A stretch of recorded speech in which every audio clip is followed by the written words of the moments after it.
আসসালামু আলাইকুম ওরহমতুল্লাহি ওবরাকাতুহ। রাসূলুল্লাহ সাল্লাল্লাহু আলাইহি ওয়াসাল্লামের হাদিসে মুবারকার মাঝ থেকে ছোট্ট একটি হাদিস আপনাদের সামনে উপস্থাপন করছি।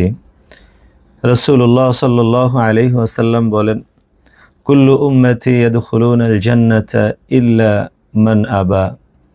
কিলা ওয়া মান ইয়াবা ইয়া রাসূলুল্লাহ? ক্বাল মান আতাআনি দাখালাল জান্নাহ ওয়া মান আসানি ফাকাদ আবা। হাদিসটি সহিহ বুখারীতে উল্লেখ হয়েছে। এই হাদিসের মর্ম হলো, রাসূলুল্লাহ সাল্লাল্লাহু আলাইহি ওয়াসাল্লাম বললেন, আমার আনুগত্য করে এমন আমার প্রত্যেকটি উম্মত জান্নাতে প্রবেশ করবে, আর যে আমার আনুগত্য করবে না, আমাকে মানবে না, সে জান্নাতে প্রবেশ করবে না।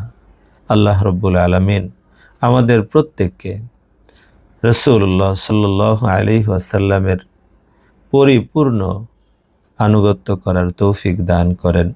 রাসূলুল্লাহ সাল্লাল্লাহু আলাইহি ওয়াসাল্লামের সুন্নাহ ভিত্তিক জীবন সাজানোর তৌফিক দান করেন।